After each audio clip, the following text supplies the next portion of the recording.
Struggle is the essence of life, without it no success is possible. संघर्ष ही जीवन का सार है और इसके बिना कोई सफलता नहीं मिलती। नमस्कार, विद वुमेन प्रोग्राम में आप सभी दर्शकों का स्वागत है और मैं हूं आपके साथ तारिका महाजन। और इस वक्त हमारे साथ स्टूडियो में मौजूद है इंटरनेशनल भांगड़ा एक्सपर्ट गुरविंदर कौर। तो चलिए आज हम इनकी कहानी सुनेंगे, इनकी जुबानी। गुरविंदर जी, सबसे पहले तो आपका द न्यूज़ नाउ में स्वागत है। Thank you ma'am, thank you so much. Gurvinder ji, सबसे पहले हम आपसे जानना चाहेंगे आपने अपने करियर की शुरुआत कहाँ से की? सबसे पहले तो आपके चैनल का बहुत बहुत शुक्रिया जिन्होंने मुझे यहाँ पे इनवाइट किया। वैसे तो मुझे लगता मैं इस लायक नहीं थी, बट आपने मुझे बुलाया, इसके लिए थैंक यू सो मच। बाकी मेरे करियर की शुरुआत, मतलब मेरी लाइफ की शुरुआत डांस से ही मैं बोलूँगी, क्योंकि मैं डांस को ही अपनी लाइफ मानती हूँ। तो मैं आपको एक बात बताऊंगी, आप हैरान हो जाओगे कि 20 ईयर तक मुझे डांस के बारे में कुछ भी नहीं पता था। जब मैं 20 साल की थी, मैं कभी स्टेज पे नहीं चढ़ी थी, मैंने कभी किसी स्कूल में पार्टिसिपेट नहीं किया था, किसी एक्टिविटी में पार्टिसिपेट नहीं किया था। तो मतलब म्यूज़िक में था मेरा इंटरेस्ट, बट फैमिली का थोड़ा ऐसा माहौल था कि इस चीज़ को मैं ज़्यादा हाईलाइट नहीं कर पा मतलब ओपनली नहीं बोल पा रही थी घर में कि मुझे इस लाइन में जाना है। तो फाइनली मैंने म्यूज़िक के लिए घर वालों को मना लिया कि मैं सितार में एडमिशन लूँगी। जब 11th-12th में जब एडमिशन्स होती हैं, सब्जेक्ट मैंने रखा। उसके बाद वुमेन कॉलेज में गई। उसके बाद कुछ दिनों के लिए कॉलेज बंद हो गए थे, कुछ प्रॉब्लम्स हो गई थी, काफ़ी टाइम कॉलेज बंद रहे, तो मैं आउट ऑफ स्टेशन चली गई। जब वहाँ से आई तो एडमिशन्स हो चुकी थी, तो फिर मेरा वापस कॉलेज एंटर करना मुश्किल था। फिर मुझे किसी ने सजेस्ट किया कि आप म्यूज़िक एंड फाइन आर्ट्स में चले जाओ, वहाँ पे आप सितार की एडमिशन ले लो। जब मैं म्यूज़िक एंड फाइन आर्ट्स में गई तो जैसे मैंने एंटर किया तो मुझे घुंघरूओं की आवाज़ आई। तो मैंने कहा नहीं, मुझे सितार में नहीं, मुझे डांस में करना। वहाँ जाके मैंने मूड चेंज कर लिया। बट मुझे इतना था कि मुझे तो डांस आता नहीं है, फिर मैं कैसे मतलब मैनेज करूँगी। बट फिर भी कई बार होता ना, आपके अंदर टैलेंट होता है, वो आपको भी नहीं पता होता। तो फिर वहाँ पे जब मैं गई, उन्होंने मेरा ऑडिशंस लिया, तो मुझे उनको अच्छा लगा मेरा डांस, तो फिर मेरी एडमिशन डांस में हुई। तो तब से ये मेरा सफ़र जो है म्यूज़िक एंड फाइन आर्ट से ही चालू है। कथक डांस की अगर हम बात करें तो बाकी डांस से अलग कैसे, इसकी स्टाइल किस तरह से अलग है? देखो, मेरे लिए तो कथक ही डांस है, क्योंकि मुझे लगता है जिस बच्चे को कथक आता है वो कोई भी डांस फॉर्म इजीली कर सकता है, क्योंकि वो डांस का बेस है। उसमें जो फुटवर्क होता है, जितना स्ट्रॉन्ग फुटवर्क का कथक का होता है, मुझे नहीं लगता किसी अदर जो हमारे फोक डांस या वेस्टर्न हो गए या बॉलीवुड स्टाइल हो गया उसमें होता होगा। कथक तो एक आप कथक को एक बेस नींव समझ सकते हो सब डांसेस की, तो वो तो बहुत ही इंपॉर्टेंट है। और कथक हर कोई बच्चा सीख नहीं पाता, उसके लिए सबसे पहले आपके पास स्टेमिना होनी चाहिए, फ्लेक्सिबिलिटी होनी चाहिए, एक्सप्रेशन होनी चाहिए। तो वो चीज़ें बहुत ज़रूरी है। एनर्जी लेवल आपका बहुत हाई होनी चाहिए, उसमें टर्न्स बहुत सारे होते हैं और फुटवर्क बड़ा ज़रूरी होता है। तो अलग है, सभी डांसों से बहुत अलग है कथक। कथक डांस से आपने अपने करियर की शुरुआत की थी, लेकिन अब जो है आप इंटरनेशनल भांगड़ा एक्सपर्ट के नाम से जाने जाते हो। क्या वजह रही इसके पीछे? हाँ, इसके पीछे की वजह ये थी, एक तो मैं थोड़ी सी आलसी भी हो गई थी, वो भी एक रीज़न था, क्योंकि मेरी शादी हो गई थी। तो शादी के बाद रियाज थोड़ा मुश्किल हो रहा था मेरे लिए।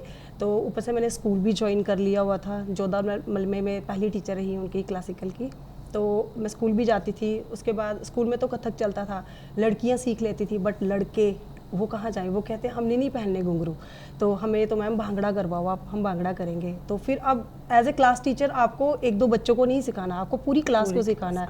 और हर बार एक दिन बच्चों को फोर्स करोगे, 2 दिन बच्चे भाग जाते थे, स्पोर्ट्स में चले जाते थे कि नहीं मैडम घुंघरू बंधवाती हैं।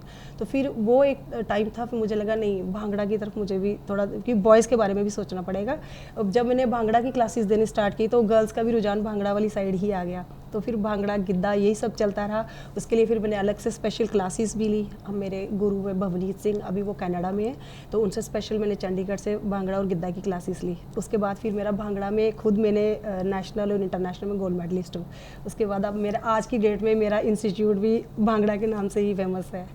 गुरविंदर जी, जिस तरह से आप कथक डांसर हैं और भांगड़ा भी आप करवाती हैं, क्या आपको कभी दिक्कत आती है? जैसे लड़कियां, जिस तरह आपने खुद ही कहा कि लड़कियां जो हैं वो कथक डांस में मतलब जो है शौक भी रखती है। लेकिन अगर लड़कों की बात की जाए तो क्या लड़के भी आपसे ट्रेनिंग लेते हैं कथक डांस के लिए? नहीं, ये मैं भांगड़े में अगर आई हूँ तो मुझे लगता है इन लड़कों की वजह से ही आई हूँ। तो क्योंकि लड़कों में मैक्सिमम जिस कम्युनिटी में मैं रहती हूँ या जिन स्कूल्स में मैंने काम किया, मैंने एयरफोर्स स्कूल में काम किया है, मैंने केवी में काम किया है, वहाँ पे मैक्सिमम सिख फैमिली से बॉयज़ होते थे। और मतलब उनके लिए तो घुंघरू डालना बहुत, मतलब उनके लिए होता था हाय हम घुंघरू डालेंगे।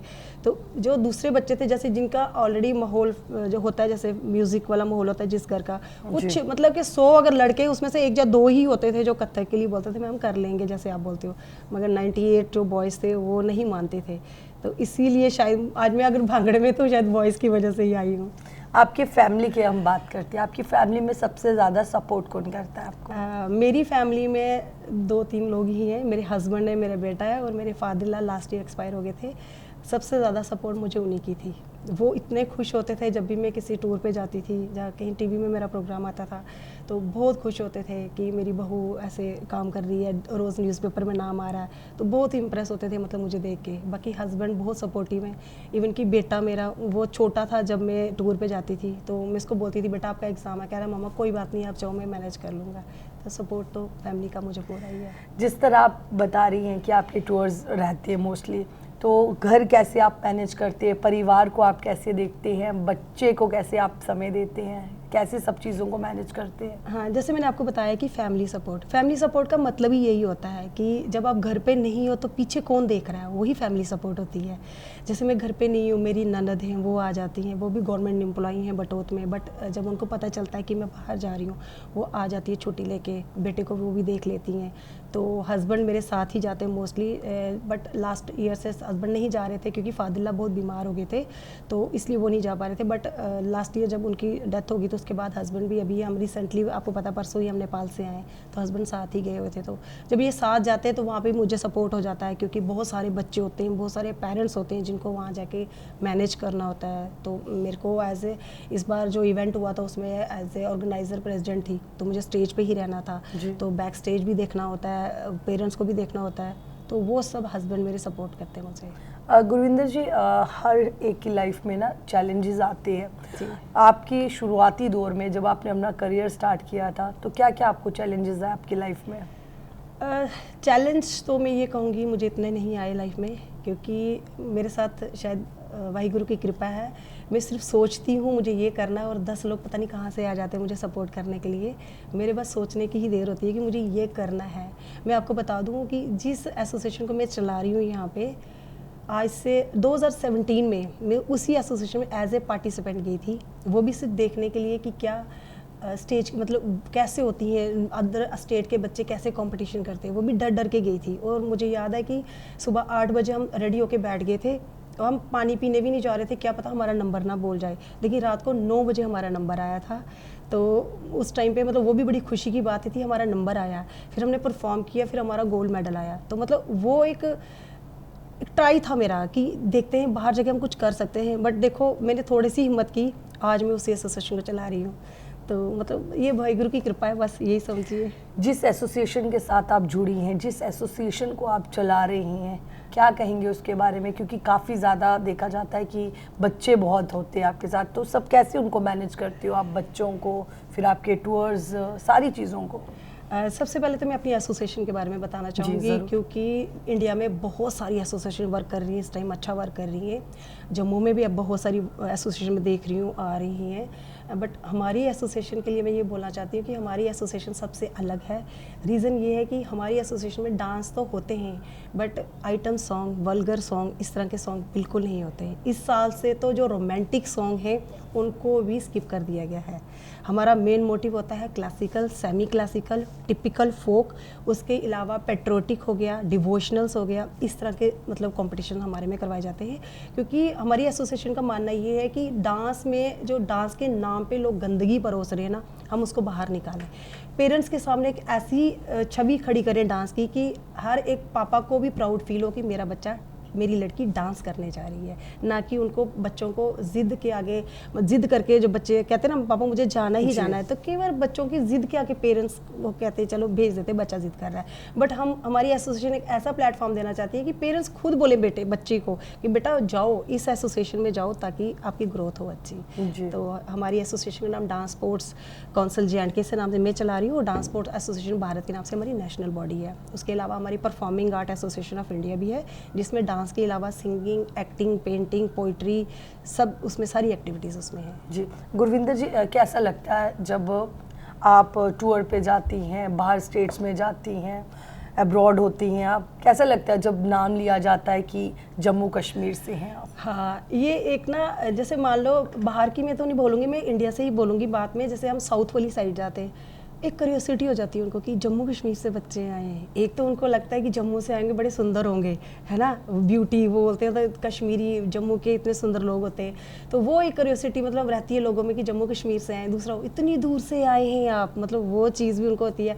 एक स्पेशल मतलब हमारा ट्रीटमेंट होता है, जैसे कि हम जम्मू कश्मीर से आए हैं, बहुत फील करवाते हैं। तो उसके बाद जब हम भांगड़ा वगैरह करते हैं तो वो कहते हैं कि ये तो आप पंजाबी हो, मतलब उनको होता है कि मैं उनको बताती हूँ कि नहीं, जम्मू में भी सीखे, जम्मू में भी भांगड़ा को इतनी ही इंपॉर्टेंस दी जाती है जितनी पंजाब में दी जाती है। तो ऐसा नहीं है कि भांगड़ा खाली पंजाब में होता है, जम्मू में भी बहुत सारे आकर रील्स देखो आप, पंजाबी में ही ज़्यादा रील्स बन रही हैं। तो मैं कह नहीं जम्मू में ही हूँ, और जम्मू में ही हम पंजाबी को प्रमोट कर रहे हैं। जी उन महिलाओं के लिए जो अपना लक्ष्य हासिल करना चाहती हैं, उनके लिए आप क्या मैसेज देना चाहेंगे?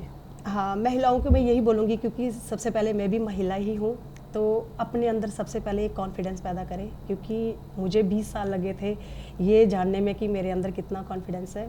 आज भी जो मेरी फ्रेंड्स स्कूल टाइम की हैं वो विश्वास नहीं कर रही कि मैं वही गुरविंदर हूँ, क्योंकि मैं बहुत ही शाई बच्चा था, बहुत ज़्यादा शाई। तो मुझे बहुत टाइम लगा अपने अंदर कॉन्फिडेंस पैदा करने में। मैं चाहती हूँ पहले आप अपने अंदर एक कॉन्फिडेंस बिल्ड करें। आप सब कर सकते हो, आप बस थोड़ी सी कोशिश करें।